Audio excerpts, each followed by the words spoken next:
C'est que, de ce point de vue-là, j'entends à gauche dire « nous siégerons par principe dans le groupe de la majorité parlementaire ». J'entends à droite dire « par principe, nous siégerons dans le groupe de l'UMP ». Ça m'inspire d'ailleurs un sentiment qui concerne le bilan.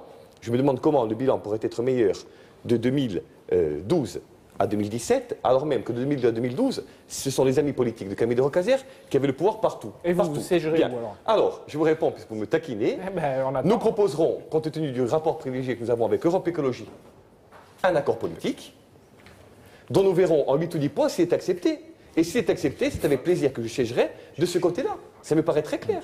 Mais je l'ai dit tellement de fois. Alors, on revient une seconde sur cette question foncière. Camille de Rocazert, on parle de modification éventuelle de la Constitution après les travaux de l'Assemblée de Corse. Pour vous, c'est un principe, il ne faut absolument pas la modifier pour régler cette question foncière? Ou alors, vous pourriez peut-être envisager l'hypothèse? Vous parliez de la loi littorale, maintenant vous parlez de la Constitution. Du problème foncier. De quoi? Du problème foncier. Modifier quoi? On ne peut pas modifier quoi ou on doit modifier quoi? La Constitution.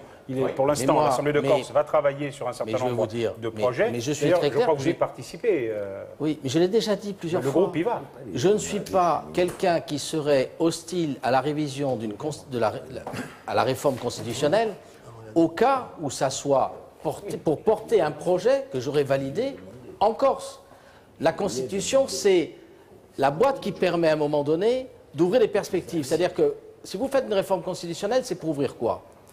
Après, à des lois organiques, une loi organique par exemple, et des lois qui déclinent ensuite. La Constitution, vous n'avez pas tout mettre dedans. Et la Constitution, ça ne se réforme pas comme ça en claquant des doigts.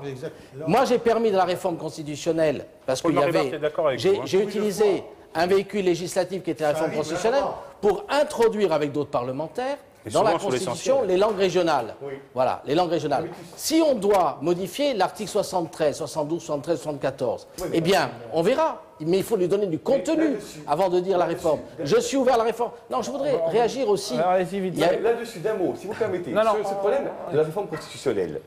L'Institut français de décentralisation, en amont des présidentielles, a préconisé que l'on transfère le pouvoir législatif et réglementaire à, pourquoi pas, l'ensemble des régions de l'Hexagone.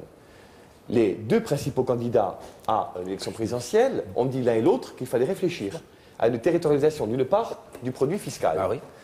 Il a été dit sur le foncier que l'on pouvait avancer de manière particulière et spécifique dans un certain nombre de domaines. Oui, je le dis, pas seulement, mais je parle des deux qualifiés au second tour, Camille. Donc à partir de là, je réponds clairement, chacun sait, il faut faire aujourd'hui œuvre de pédagogie, que nous pourrons accéder à pareil changement que si nous réformons la Constitution.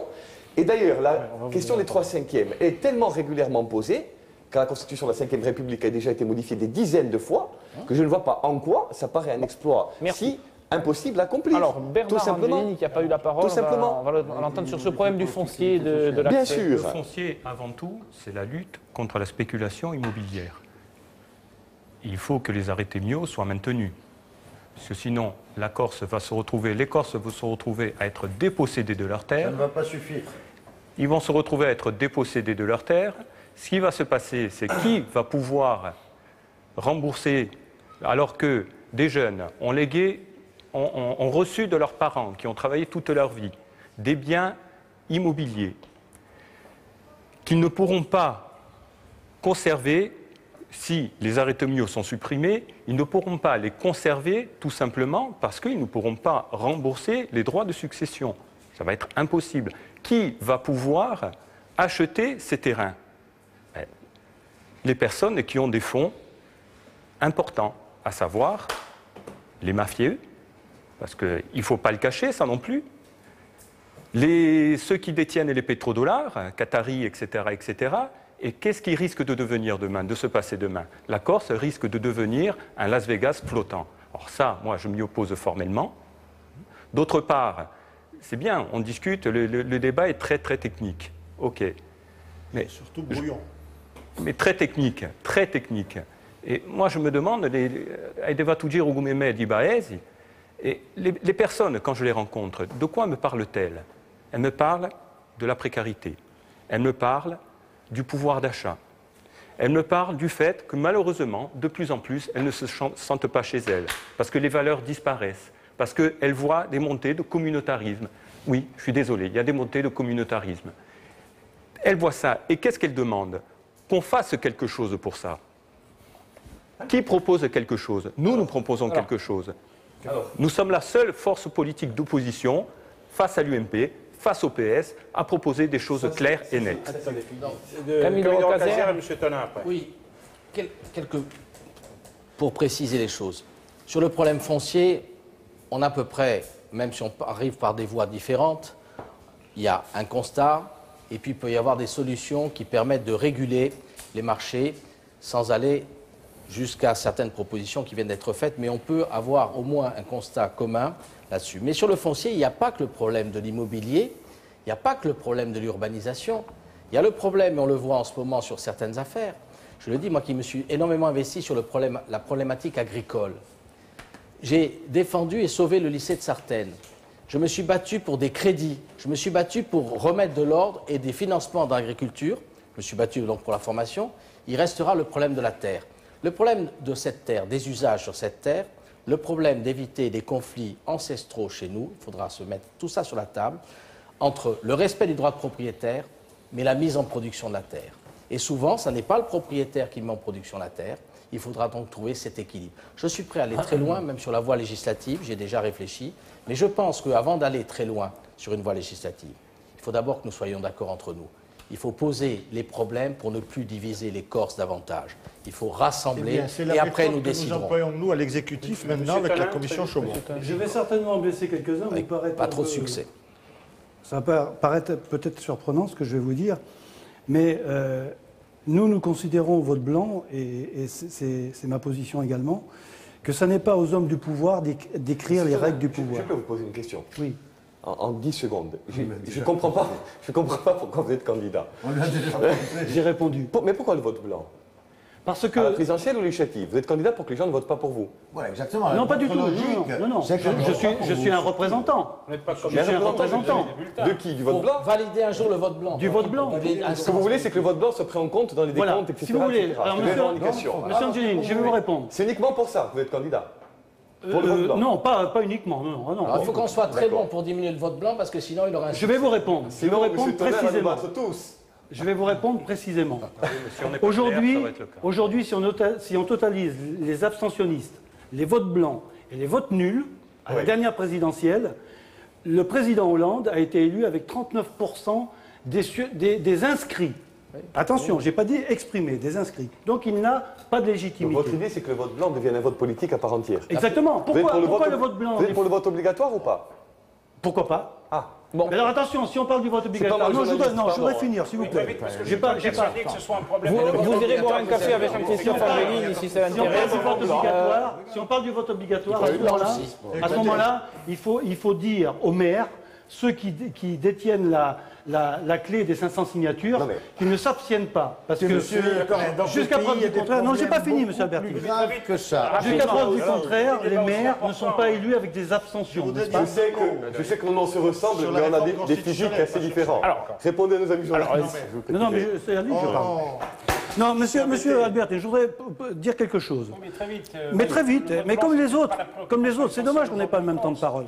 Moi, ce que je voulais vous dire, et pour répondre à monsieur Angelini, dans une assemblée nationale idéale, vous ne m'écoutez pas, dans une assemblée nationale idéale, nous voudrions qu'il y ait tous les courants qui soient représentés, même les nationalistes. Voyez, c'est gentil, ça. Dites-le clairement, vous êtes pour la représentation proportionnelle. Voilà, mais dites-le pourquoi? clairement. Et pourquoi, monsieur Bartoli? Je vais vous répondre. Pourquoi? Parce que je ne veux pas, nous ne voulons plus de cette hégémonie oligarchique, droite-gauche, gauche-droite. Voilà, c'est notre position. Deux mots sur la réforme de la Constitution. Il nous faut une précision, voilà. Puisqu'on avait posé le problème. J'aurais pu dire quelque chose sur la Constitution. Est-ce que vous êtes favorable à la prorogation, au maintien définitif des arrêtés Miot, en tant que président de l'Assemblée de Corse? Je suis en train de dire d'une manière très simple, et pas en accord forcément avec le représentant du Front National, qu'on est prêt à examiner toute possibilité sur les arrêtés Miot à condition d'avoir... Oui, mais votre position... Oui, c'est ce que je dis. Nous sommes, c'est-à-dire l'entité politique que je représente. De manière à pouvoir avoir en même temps l'idée d'une justice sociale qui est importante en Corse. Il y a quand même de gros patrimoines en Corse. Oui, mais il faut les garder, les arrêtés Miot, il faut les supprimer. Mais je dis que je suis prêt à examiner toute possibilité là, à condition, je veux dire, et on travaille là-dessus. Pas très clair, hein. Mais c'est très clair. Non, la réponse est, vous êtes pour les garder ou pour les supprimer? Je vais répondre. Il est pour examiner. Je suis pour supprimer les arrêtés Mio, de manière à pouvoir... de manière à pouvoir... Parce qu'il y a en Corse, j'ai entendu tout à l'heure dire un certain nombre de choses. J'ai été maire au siècle dernier du territoire d'une commune où il y a quand même quelques propriétaires fonciers qui sont assez gros et assez importants. Sur le bord de mer, j'ai bien vu assister à quoi? Je veux dire au fait que une grande partie de ce bord de mer a été vendue à des gens. Lorsque j'entends dire d'une manière très simple qu'il faut faire attention par rapport aux Corses et que même l'indivision dans l'intérieur de la Corse, je dis, par rapport à ces problèmes-là, honnêtement, s'il faut essayer de se rapprocher et d'essayer de trouver une attitude commune, on est disposé à discuter de tout et à voir, mais en ayant conscience quand même qu'il y a quand même des gens qui sont de gros propriétaires fonciers et qui doivent peut-être, eux, réfléchir et participer plus financièrement. À ce moment-là, est-ce qu'on est favorable au transfert de la compétence fiscale à l'Assemblée de Corse? Je voudrais ajouter, tout simplement. Je voudrais ajouter que personnellement, et je défendrai cette position si je suis élu député, je suis pour que l'on maintienne l'arrêté Mio tant que l'Assemblée de Corse n'aura pas fait une proposition acceptable sur la fiscalité des successions. Et donc, c'est clair, tant qu'on n'aura pas fait cette proposition, qui devrait être consensuelle, bien entendu, nous devons maintenir l'arrêté Mio. D'un petit mot. Moi, je crois que sur ces questions-là, j'entends bien ce qui est dit par nos collègues et amis, mais il faut qu'on soit dans des approches claires. Très vite. Moi, j'entends bien. Est-on, oui ou non, favorable à ce que l'Assemblée de Corse se voit transférer la compétence fiscale en matière de droit des successions et qu'on l'élargisse également aux donations entre vifs? Qu'on n'est pas uniquement, et bien sûr la fiscalité en général, de manière progressive. La question de fond, elle est là. Parce qu'entre ceux qui veulent proroger et ceux qui veulent supprimer, il faut que l'on puisse maîtriser. C'est ça le maître mot. Maîtriser. Oui, très vite. Non, mais on laisse parler les autres. Je vais parler sur ce point. C'est moi qui ai obtenu la prorogation des conséquences d'arrêté Mio qui vaut exonération. Je le redéposerai une fois élu. Si je suis élu, je vous le dis tout de suite. Pourquoi? Parce qu'on ne va pas attendre la réforme globale. Il faut d'abord sauvegarder. Mais c'est pas une réforme globale, Camille. Attends, tu vas voir. Réforme globale. Tout de suite. Non, mais c'est le 31 décembre. Avant le 31 décembre, il n'y a qu'une prorogation possible. Ce matin, la commission des finances de l'Assemblée de Corse. Le Conseil d'État n'est pas favorable aujourd'hui à un transfert de fiscalité. 3. Pour répondre à Paul Coistan et à Jean-Christophe Angeline. 3. Je suis favorable à un transfert de fiscalité qui ne commence pas par les droits de succession. Je veux un transfert de fiscalité qui soit un transfert de fiscalité incitatif, c'est-à-dire j'avais parlé de TVA. Je parle d'abord de TVA, on peut parler après. Je veux bien ouvrir. L'impôt sur les revenus. Je veux bien ouvrir. L'impôt sur les sociétés. Je veux bien ouvrir. C'est là qu'il y a des niches importantes. Prenons là où les niches les plus importantes, c'est là où c'est consommé par tout le monde. C'est le plus évident, Camille, mais tout le monde est d'accord là-dessus. Je veux terminer là-dessus. Mais si je suis interrompu, je ne peux pas terminer. Donc, je suis d'accord pour ouvrir aussi le débat sur les donations en partage. Par contre, mais je l'ai toujours dit, donc ce n'est pas d'aujourd'hui, ça fait 15 ans que je le dis. Par contre, je réponds à Dominique Boukine. Les gros patrimoines, ils se sont transformés. Les gros patrimoines, ils sont en valeur mobilière, ils sont en placement financier. La terre, ce n'est pas le plus gros patrimoine, c'est celui qui est le plus sensible et c'est celui que nous voulons transmettre. L'organisation des très gros patrimoines se fait avec, croyez-moi, des conseils juridiques et une opacité parfois fiscale. La question pour nous, c'est de sauvegarder les patrimoines moyens, c'est de faire en sorte que la terre ne soit pas l'instrument, je dirais, de dépossession et que la terre puisse être l'instrument de la vie de la Corse. Merci. Alors on arrive à la troisième partie de l'émission, il nous reste peu de temps, 10 minutes. Je voudrais vous entendre, vous qui aspirez tous à entrer à l'Assemblée nationale, sur un certain nombre de sujets qu'on n'a pas l'habitude d'évoquer ici forcément, mais qui vont venir en discussion à l'Assemblée nationale, puisque en particulier une proposition de loi qui était dans le programme de François Hollande, c'est le vote des étrangers. Est-ce que vous êtes favorables les uns et les autres au vote des étrangers? Dominique Boukine. Je veux dire, moi, je suis contre toute discrimination. Je suis favorable. Aux élections locales, je précise. Aux élections locales. Je suis favorable au vote des étrangers puisqu'ils payent des impôts. Point, je suis bref. Monsieur Tonin.